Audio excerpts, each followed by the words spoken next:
Sejam muito bem-vindos aqui no canal Somos Espiritismo do YouTube.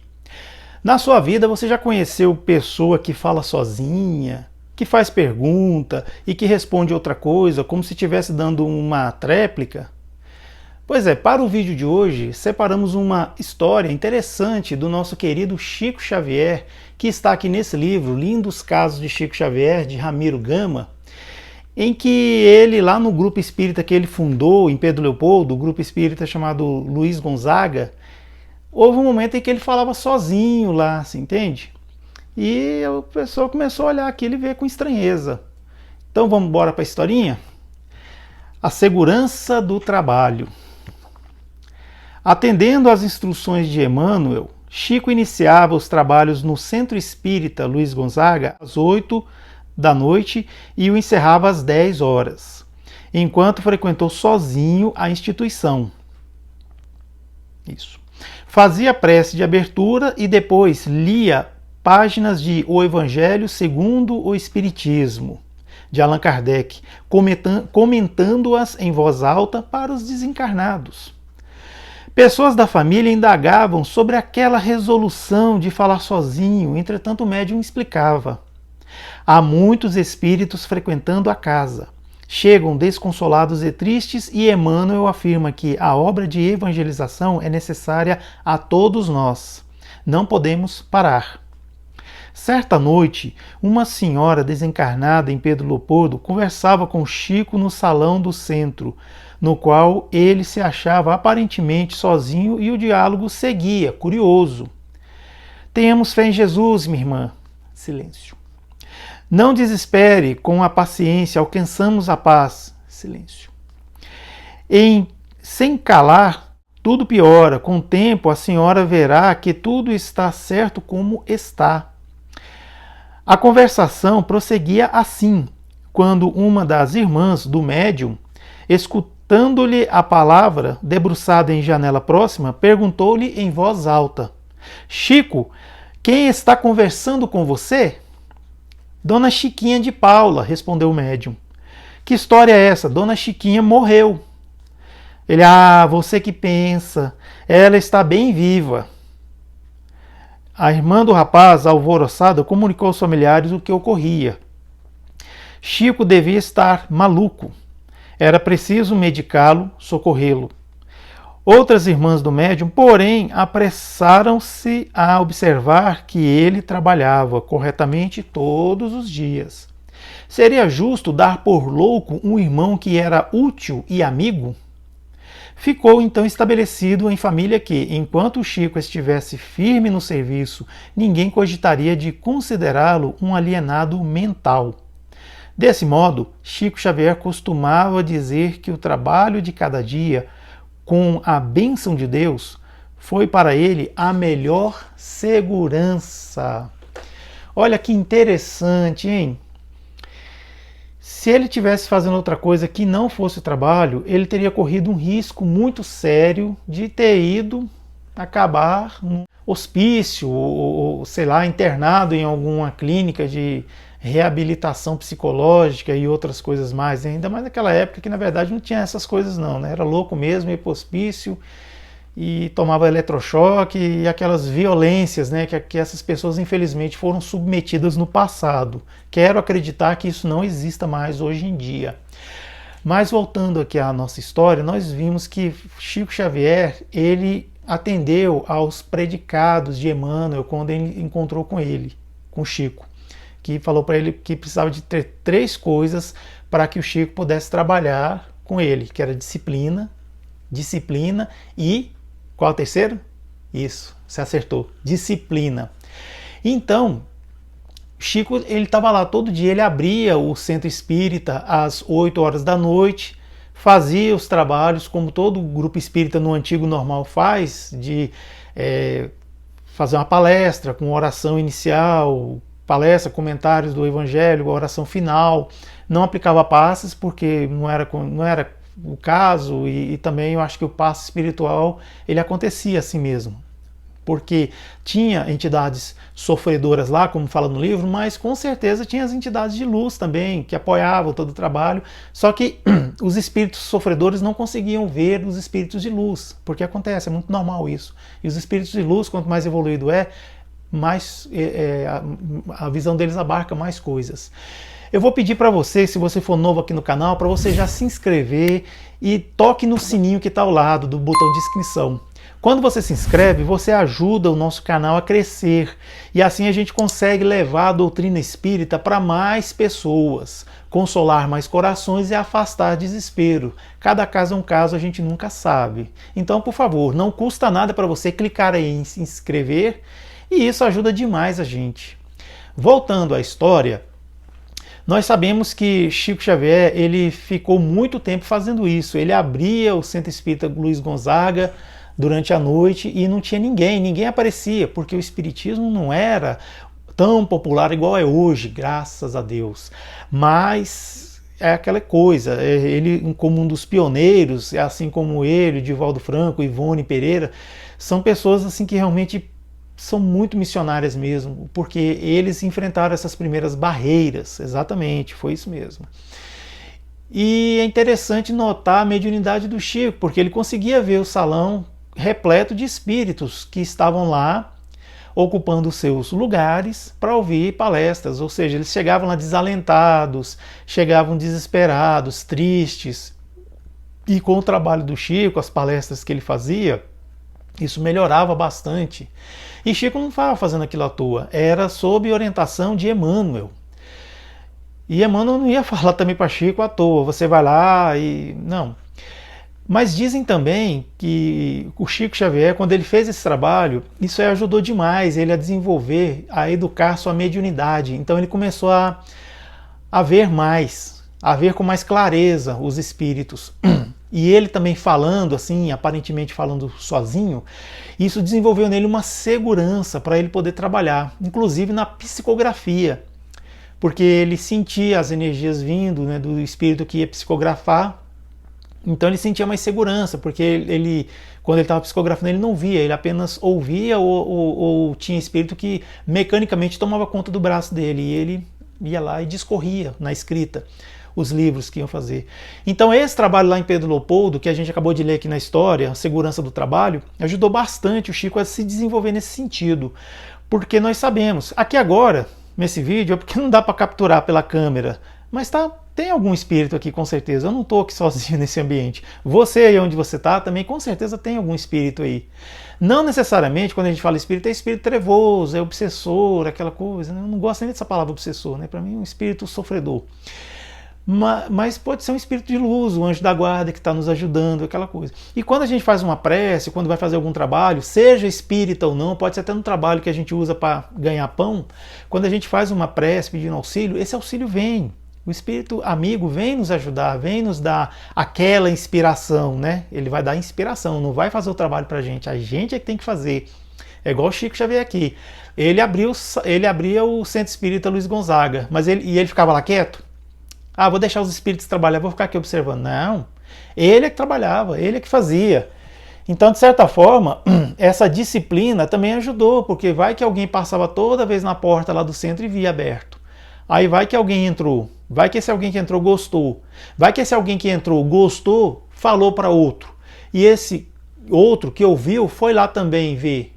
E assim começou a ver que o espiritismo não é aquela coisa demoníaca, aquela coisa assim do diabo, igual muitos falavam, principalmente os detentores de títulos nas igrejas, nas religiões, tradicionais. Porque, olha só, um preâmbulo aqui. O espiritismo acabou com essa ideia de demônio, acabou com essa coisa de inferno, penas eternas. O espiritismo acabou com a morte.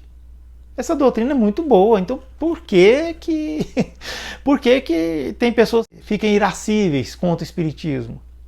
É aquela história, é o medo, né? O medo de perder a sua zona de conforto, porque apareceu mais uma religião para dividir o meu rebanho. Ou seja, eu vou perder influência, eu vou perder pessoas que agora elas vão ter opções, e quando tem opção, o que acontece? Fica mais fácil se afastar. Então era assim mais ou menos que os detentores lá das religiões tradicionais pensavam. Mas o Espiritismo não veio para isso, o Espiritismo veio para somar, veio para levar a palavra de Deus, de Jesus, de uma forma assim mais clara, tirar o véu, como Allan Kardec fala, não é? Diz lá no próprio Evangelho, e dar esclarecimentos. Jesus, na sua época, precisou falar muito em parábolas, e parábolas ele também precisou contar pequenas histórias, anedotas, assim, para que as pessoas entendessem, conseguissem acessar o grau de ensinamento que ele queria empreender naquilo que ele estava ensinando, né? Naquilo que ele estava querendo passar para as pessoas.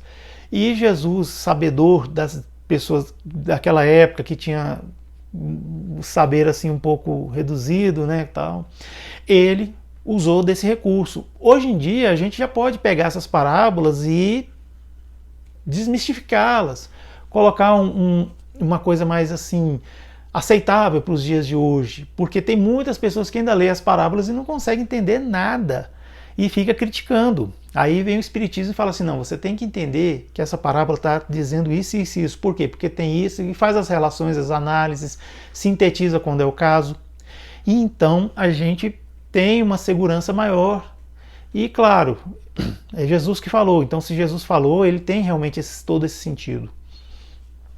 O médium é uma pessoa que veio para esse mundo já com uma missão. Ele tem essa mediunidade não é à toa, porque tem uma modificação na sua fisiologia. Tem uma glândula aqui na nossa cabeça chamada epífise, que ela já vem assim com uma quantidade de cristais muito maior. Então é isso que proporciona ele a ter o contato com o mundo invisível, né, o suposto mundo dos mortos, que são os espíritos. Então, se ele não trabalha com Jesus, fazendo a caridade e com humildade, o que acontece?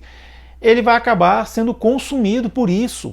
Ou seja, essas energias vão realmente fazer mal para ele, porque elas não estão sendo usadas, e ele fica também à mercê de quem quiser. Se aparecer um espírito aí qualquer, mal intencionado, ou que seja inimigo dele, que não goste dele, aquela coisa toda, uma vez que o médium também é um grande devedor, né? um médium ostensivo, ele é um grande devedor, está escrito na literatura espírita, não sou eu que estou inventando. Então o que acontece?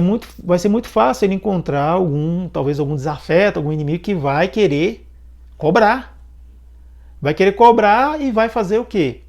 Vai fazê-lo sofrer, vai fazer um inferno na vida dessa pessoa, até que ela vai chegar um momento que ela vai enlouquecer de tanta alucinação, de tanta loucura e essas coisas que acontecem. E realmente é onde a mediunidade se torna perigosa, se torna realmente assim destrutiva para a pessoa. Mas ao contrário, quando ela trabalha é diferente. E eu estou lembrando aqui, quer dizer, de uma grande amiga minha, que é aqui de Brasília, onde eu estou, que trabalhava num grupo espírita, assim, na condição de médium, uma mediunidade ostensiva, muito rara, inclusive, e ela trabalhava bastante. Mas quis o destino que ela fosse deslocada para uma cidade interior, bem ao sul de Goiás aqui, porque ela passou num concurso de um banco e foi trabalhar nesse lugar. Ela não podia, né, largar essa oportunidade, porque afinal de contas ela ajudava também bastante a sua família. E assim ela foi para essa cidade, bem interiorana mesmo. Só para ter uma ideia, essa cidade não tinha nem igreja evangélica. Hoje em dia tem, mas na época não tinha. Tinha só a igreja católica e pronto.